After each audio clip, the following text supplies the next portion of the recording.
out and asked, where's the money that's supposed to come for our schools, right? You have to pay your taxes.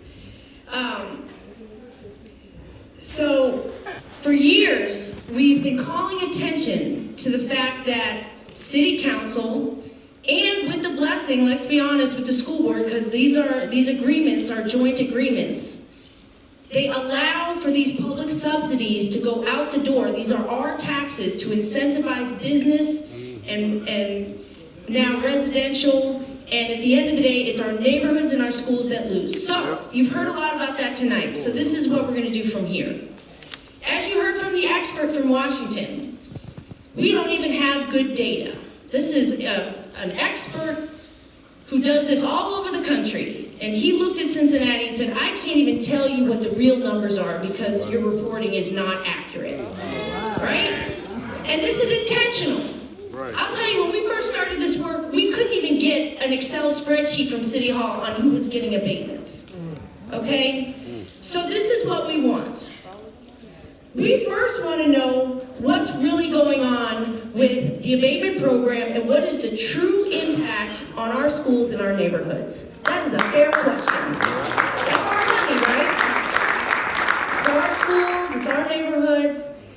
What's going on is our children are becoming unwilling philanthropists in economic development. Right. Our kids aren't asking to be donors to Jeff Birding and the like. They just want to get an education that they deserve. So our demand to City Council has been, we want an accurate, full impact analysis of these subsidies. And we're not just talking residential abatements, for real. You saw the guy talk about TIFs. And we had a TIF fight with former Mayor John Cranley for over a year. You might remember it. As he walked out the door, he enacted 12 new TIF districts, not just TIF project areas. Whole swaths of our city are now frozen at that rate. And he did it right at the right time before the new evaluations for taxes were being done by Dusty Rhodes. I know this is complicated, but these guys are hustlers. And our kids are getting hustled. Okay? That's the truth. And so we are so glad you're here tonight.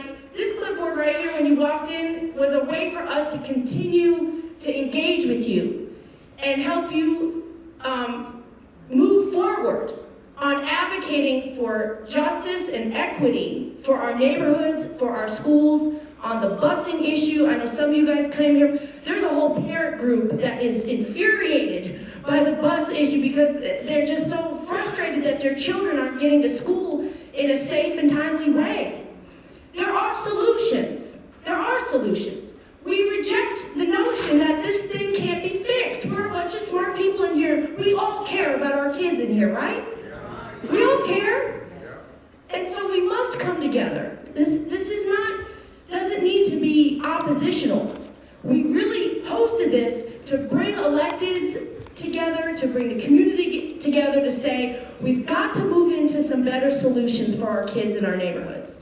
So if you missed the clipboard when you came in, please sign it on the way out. We have an exit survey which basically says, give us some feedback on the event. What would you like to learn more about? You know, give us some feedback on this thing.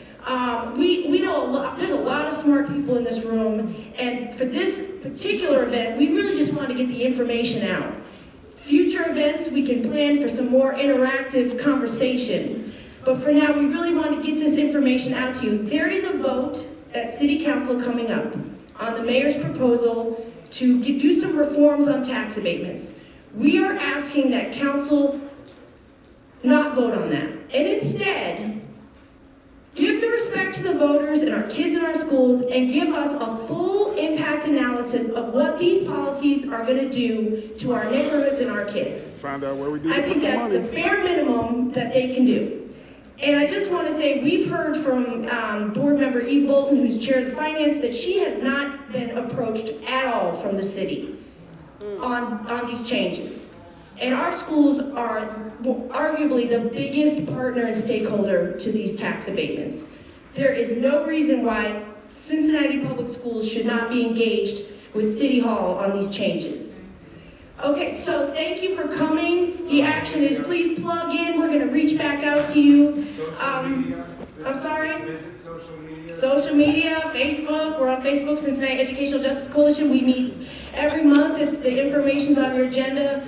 Get involved and demand justice on the way our taxes are being used. And we just want to recognize, thank you, Charlie Winburn is in the house. Former council member Charlie Winburn is here. Thank you for joining us, sir.